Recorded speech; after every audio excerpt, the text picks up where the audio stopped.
If music is the vehicle for nostalgia, then we want to be the cops chasing after it. I'm Mel, And I'm El. and this is... Do you remember that song? It's a podcast where we reminisce about some of our best memories. Tied to some of our favorite songs. So sit back as we ask the question, Do you remember that song?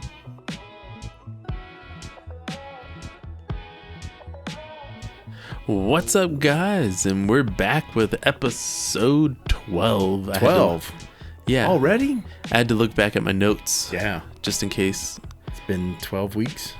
I had an embarrassing moment last week when I forgot the name of my song. So I had to write things down this time. So I got to make sure that I don't have that happen. Yeah. That's a faux pas you don't want reoccurring. Yeah. Yes. It's written into me that I have to, if I make a mistake, I have to never make that mistake again. And it's the way you try to live your life, yeah, if I make that mistake again, then it's seppuku. What's that? You don't want to know. Oh, anyway, no. Anyone that knows. But yeah, anyways, how are you doing, man? it's dishonor on you, dishonor on your cow, dishonor on your whole family. Whole family. How you doing, Mushu? I'm doing all right. Yeah, it's been a week.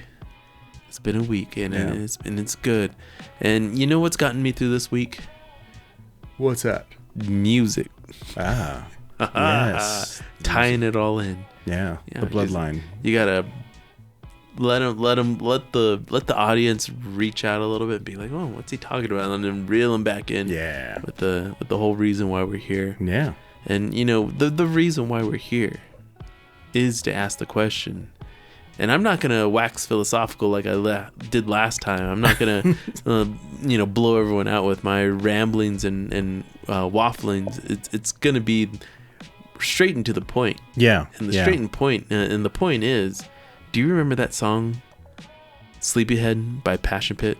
I think I do. Yeah. Ooh. Yeah. So this song, let's see. I had my notes. Oh man, I messed up again. It's okay. He's got notes. Give him a second. Give him a second, people. All right, before you start throwing tomatoes here. Okay. But yeah, so this came out about 14 years ago, it looks like. 14 years ago? 14 years ago. Dang, man. And that's too much math for me right now. Yeah. That was 2011 or so. Yeah, sorry. 2011. I'm feeling kind of sleepy. Yeah, Sleepyhead. Well, that's what we're talking about. Sleepyhead. Sleepyhead. But I remember this came out back in the day when I had an iPod. Okay. And back in the day, iTunes was was the beautiful place where you could share music with other people by just connecting your iPod. Yeah, we talked about that previously, huh? Yeah, and then they had to go pretty and unrestricted. Yeah, and then the Fire Nation attacked and everything went to heck. But no, you ended up with you could download music from other places, but iTunes also did this thing where new music would come out, and I don't know, I'd imagine in some boardroom somewhere they were like, yeah, this is new experimental stuff, so we're gonna go ahead and let it out for free. Oh, no way. You got this song on iTunes as one of the free tracks of the week? Yeah. No way. Yeah, and I forgot about that. free tracks of the week. Those I don't know. They don't still do that, right? I doubt it. I tried to look for something like it, and I don't know. iTunes, Mac. Well, iTunes is now Apple Music. Apple Music. It's a little. Yeah, back in the day though, iTunes, they used to give out a free track every week, and it was either like, it was almost always exclusively like a new release from a like not very well known band at the time. Yeah. Or bands that were just getting started. Yeah. And then there was that debacle where do you remember that when U2 gave everyone U2 automatically uploaded or downloaded their album to everybody's account. I think what got me with that is because I was one of the people that got upset. Yeah. Because whenever I get anything for free, like by that time I was like if you're getting something for free, you're getting sold something, and Yeah. you're on somebody's list. And so when it showed up for free, I was like, I never paid for this. I don't listen to YouTube. Like, Yeah. when did this ever come up? And then all of a sudden, I brought it up with one of my friends, and he was like, I was working with one of my friends, and he was like, dude, they just gave it for free. Don't stress it. Like, if you don't like it, just don't listen to it. And I'm like, but why? Why are they giving me something for free? Like, who gave them the right to give me something that I didn't ask for? I almost feel violated. This music just showing up in my library. Well, it's like Nintendo with the new Switch 2. They're like, they're not giving people, like, when you purchase it, you're not purchasing the system. You're purchasing the license to use the system. So if they feel that you're, this might be completely unfounded, but I had heard from somebody else, another creator had said that, if they feel that you have modified your system, they'll brick your system. And so, like, you may have paid like $9,000. Oh, yeah, or so you something. can't jailbreak your Nintendo. Yeah. Yeah. And if they feel Yeah. like you have, then they'll. I think I heard that something similar to that too. Yeah. Yeah, people are like, whoa, I'm paying $500 and you're going to tell me what I can and can't do with it? Yeah. Yeah. Yeah. I mean, yeah. So No, but I do remember the U2. it was the spiral. Yeah. I Thanks a remember lot, U2 U2. though. Yeah, thanks U2. No, I remember that too, and I was just like, what is this? Where did this come from? And I was just like, kind of like you were saying, I was just more annoyed than anything. I was like, I don't want this. Like, if you gave me the option, maybe, but now that you gave it to me, like, or you like made me take it, now, like, I don't want to listen to it, It's like, I want the illusion of choice, please. Yeah, Come like, on. it might be a good album, but, like, my stubbornness, I was like, I don't want to listen to this at all. Yeah. I Yeah, don't think I ever have. It's still. And I never downloaded. will. But yes, Thanks, okay. Bono. So back to Sleepyhead.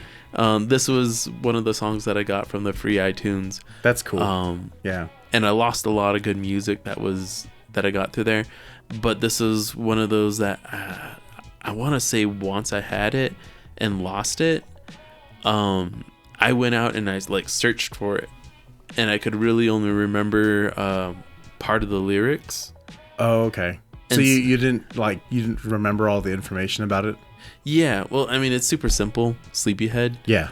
But when I would get something for free, I would just enjoy it. Yeah. I wouldn't like go, you don't look a gift horse in the mouth kind of a thing. Exactly. And so, yeah, I remember, I remember the phrase Sleepyhead, and I just kept putting that into Google, and all it did was like give me a bunch of other stuff, not the song. And then eventually I ended up seeing the album art after like a few years of non-committed investigation, and eventually I found it. But that was the cool thing, is like that was when I started collecting music that wasn't given to me by somebody else. Okay, so you're finding your own music, and Yeah, it's like the beginning of my musical exploration and my musical adventure. And so this was one of the first like songs that I had found that I was like, oh, this is really cool. And it hadn't come from my brother or somebody else giving me music and that kind of a thing. So that's why I think Sleepyhead has a special place in my heart. yeah. And I don't know. I mean, like, I remember the first CD I bought, Yeah. which was Evanescence and their title album. Yeah. And I remember the first song that I was able to pull like digitally was Passion Pit, Sleepyhead. And when I don't know, I feel like those were akin to the times when you like first buy your first car.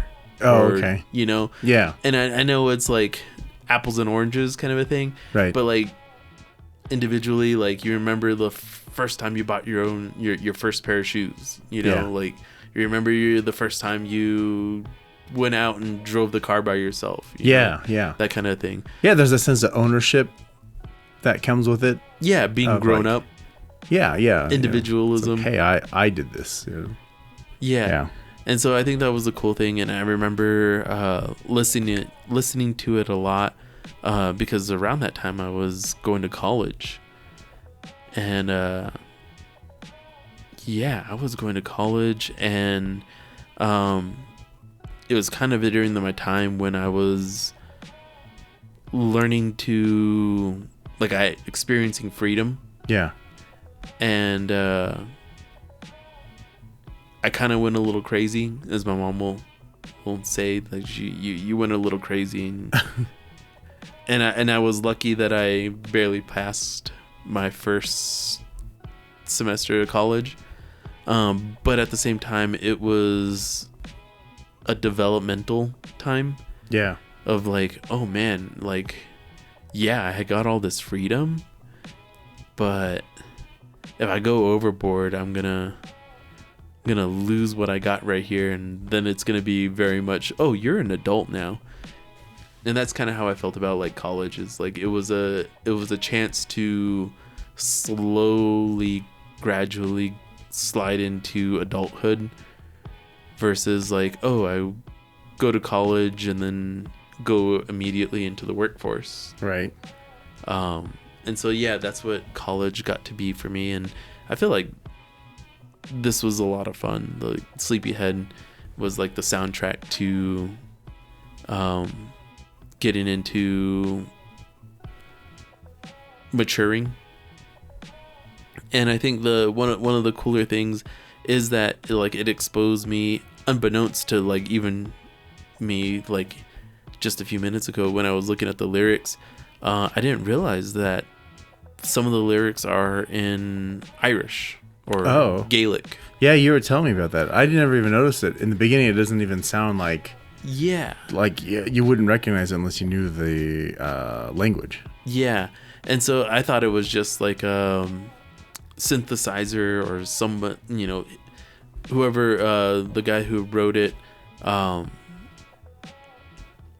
them playing with the words and how people will like take something and chop it up and make it sound delayed or play it backwards and it's garbled and put that in a thing, and it sounded really cool. And so that's what I thought it was. And then eventually, just recently, like 5 minutes ago. So yeah, all right. So yeah, you looked it up. What does it mean? So in the first chorus, it was something like oh gosh, it was something like Saint John Eve or John's Eve Street.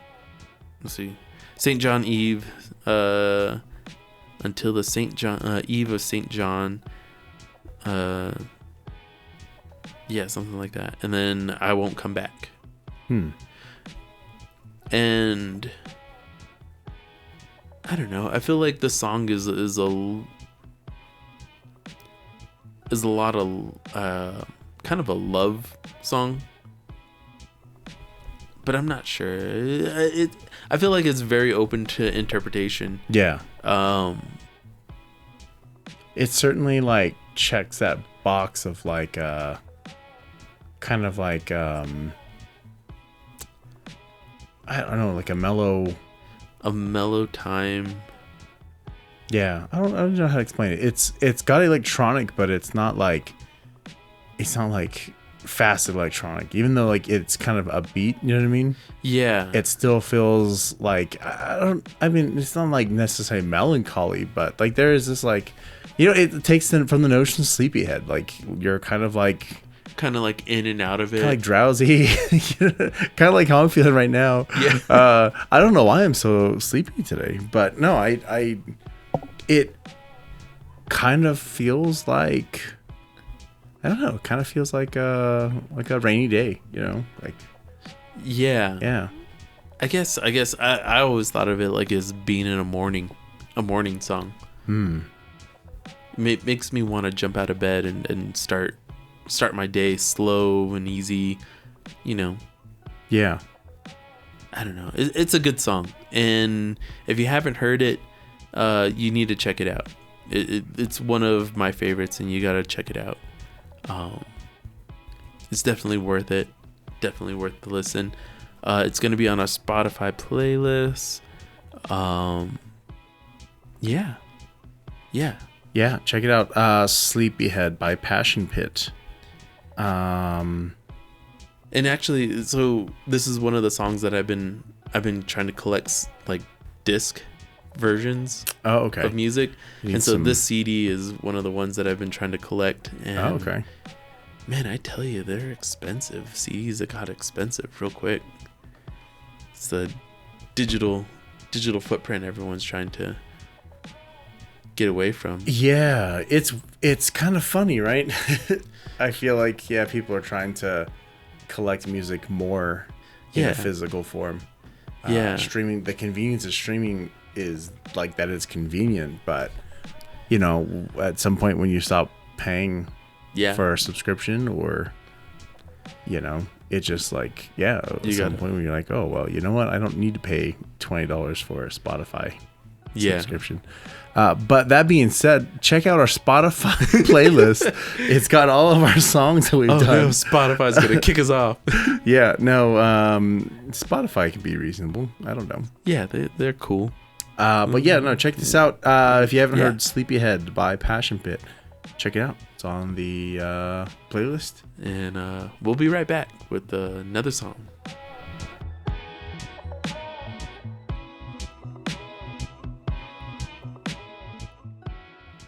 And we're back. Wow. It's a quick break. It was a quick break. Yeah. Had to go make sure I go wash my hands. Yeah. No, you wash your hands. Always everyone. wash your hands. Everyone right now go wash your hands. We'll wait. Yeah. Give you the 30 seconds.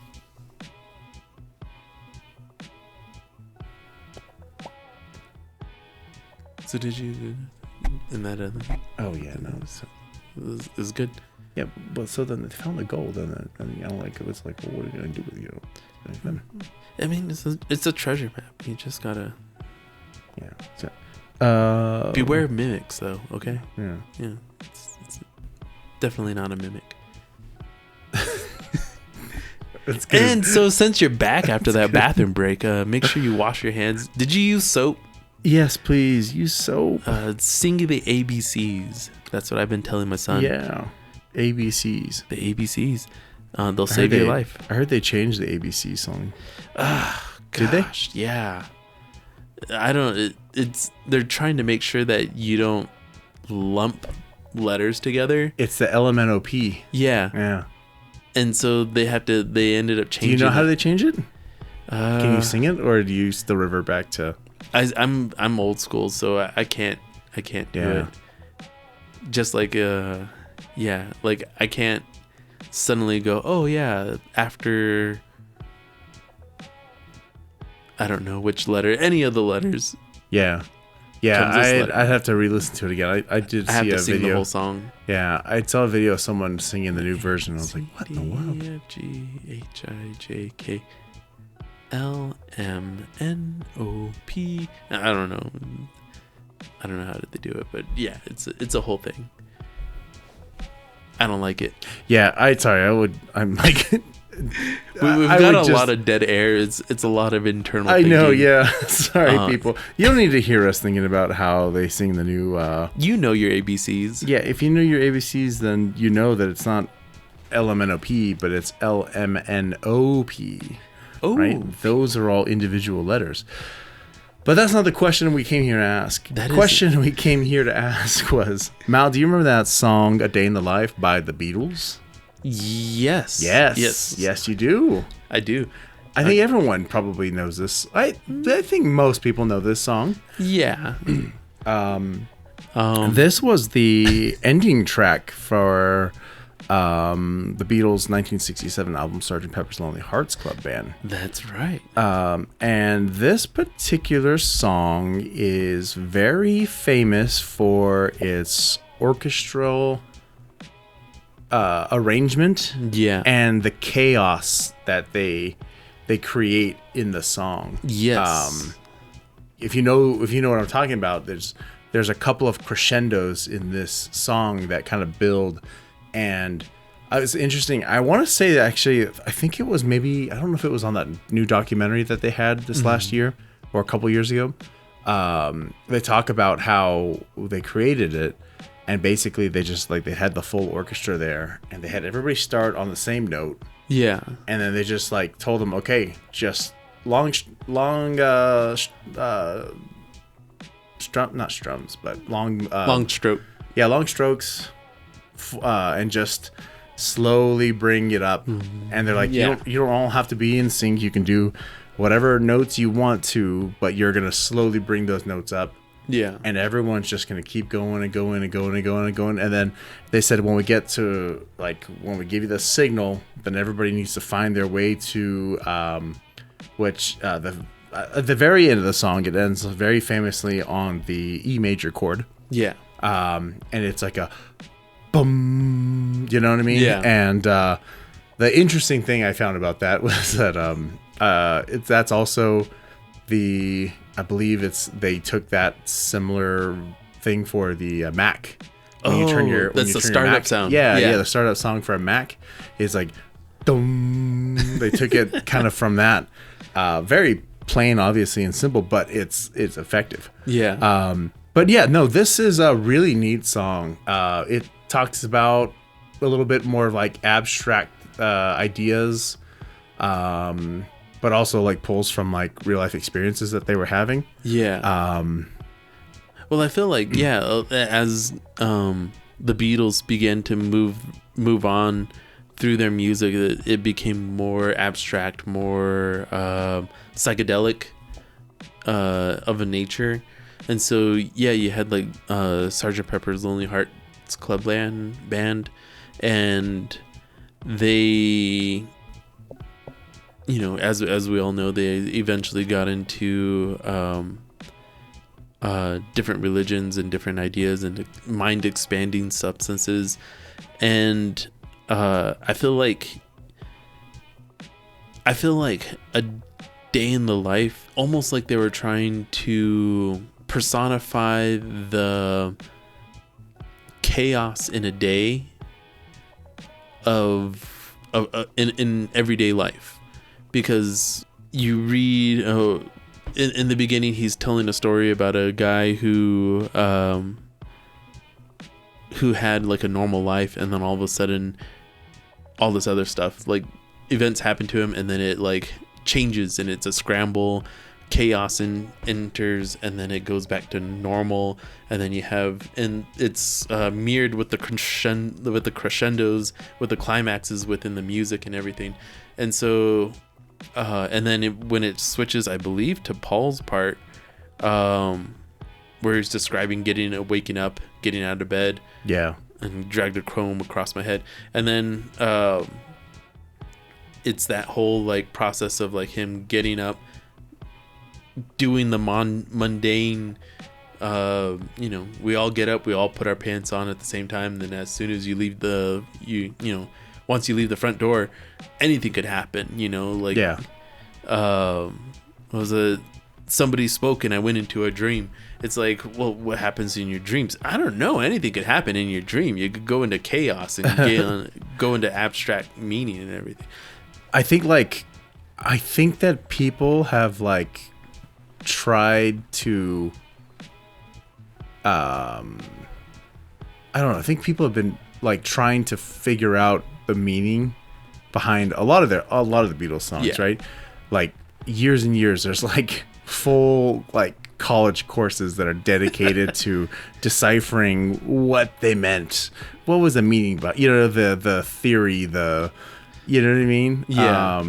And like I think honestly, I think the truth is like we won't ever know what John Lennon meant, when he wrote certain songs, because he may have never talked about what he meant.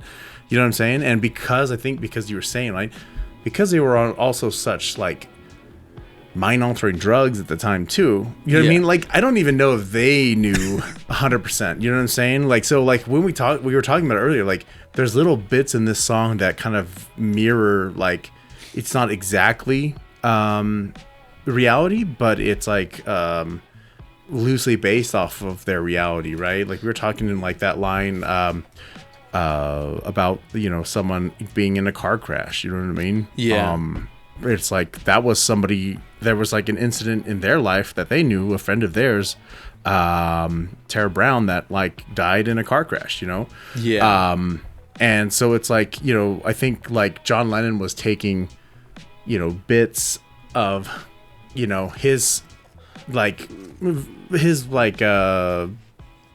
perspective on reality and things that he was seeing and experiencing. You know what I mean? Yeah. But like I said, like I think it was also heavily, at the time, a lot of this was, filtered through, his thoughts that he was having while he was like on drugs. You know what I mean? So Yeah. there's a sense of like, are they being deep, or is this like just like their view of reality while on the drugs, or is that in itself deep? I don't know, yeah.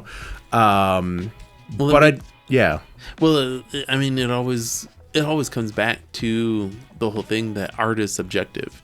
Like everyone can go and look at the same piece of art, Yeah. listen to the same piece of art, and it'll mean something different to them because everyone is absorbing it in their own way. Yeah. And all they have to be able to absorb it with and understand it with is their experiences.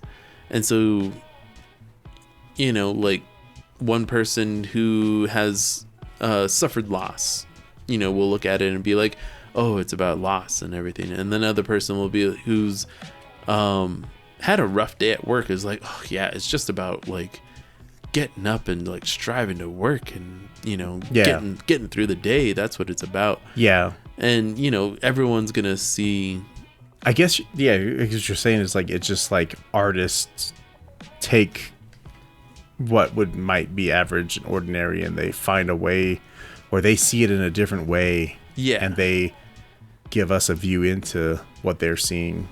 Yeah. Oftentimes. And I think that's why a lot of the Beatles songs are so well loved from over the years, because you have like the earlier stuff like Hard Day's Night. Yeah. And them songs about struggling with being in a relationship, and or their songs about like being in love with a woman who's out of their league, or whatever it is. Yeah. And then eventually it starts going on to like Yellow Submarine and everything, all these psychedelic ideologies that come out. And it becomes fun, it becomes exciting. You have I Am the Walrus. I get to I think with this song, what I always found was interesting was that like there was a very distinct John Lennon wrote this, John Lennon singing this. Yeah. And then like you were mentioned before, like it cuts and then it's like, oh, that's a very Paul verse. Yeah. That's a very Paul tune that he even added to the same, like, you know what I mean? Yeah. And then it cuts back. You know what I mean? So it's like, that was like, it kind of interesting because a lot of people were talking about like, oh, and there's even a joke in this movie called, what is that movie where they have like the Beatles play? You know what I mean? What is Dewey Cox? Walk Hard. Walk Hard, yeah. The Dewey Cox story. And there's a scene where they're like, oh, we're in India with the Beatles, Yeah. And like there's a joke that's like, oh, I'm John. I'm like brooding and like serious or something, Yeah, and then yeah. like Paul's like, well, I'm impish and whimsical. You know what I mean? Yeah. Like that's how people describe them. And it's funny because in this song you can definitely hear, like, even though there's like a somber tone at the beginning, it's like, yeah, then bam, then it hits that alarm clock and you're waking up and it's dun dun dun dun, so that was kind of interesting. But the song for me in general, this song, like, I remember this was I mentioned it before. We had a friend that gave me an iPod. Well, I bought an iPod from him. Yeah. And it came with a bunch of songs on it already. And I had actually never heard this Beatles song before. Because, like, music was hard to come by when you were that age. Unless you knew someone that had that music. And I didn't, like, none of my family had, like, Beatles music per se. Mm-hmm.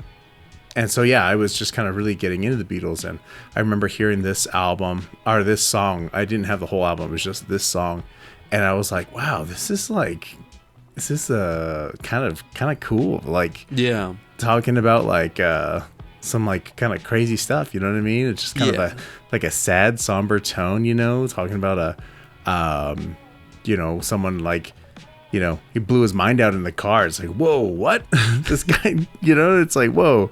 But like, it was such an interesting song. And then the way that they like take the musical direction it was pretty revolutionary in my listening. You know what I mean? Because I was like, I knew the Beatles had like pretty amazing hits, Yeah. I had never heard this one before, and I was like, wow, this is much more serious than like All My Lovin'. You know what I mean? Like, and yeah, this is just kind of like an example of like peak later Beatles. You know what I mean? Like, some of their later stuff. Like, this is just kind of hits all those notes. But yeah, it's a good song. If you've never heard it, implore you to check it out. Yeah. Let us know what you think. And it's very easy to go down a rabbit hole of what does it mean? What is it? Beatles theory, yeah. What does it all mean? And that's the rain. Yeah. That's nice. Should we have a pause for the rain? Yeah. Well, you know what? Let's just go on out to the rain, Yeah. And make sure you touch some grass, and we're gonna enjoy rain. this rain a little bit. Yeah. And hope you all have a good week. Yeah. Check out our Spotify playlist if it's raining near you. Yeah, and let us know what you think about all these songs, and reach out to us. Let us know. Yeah, talk to us. All right. We'll catch you next week. Yeah, this is the sounds of New Mexico rain.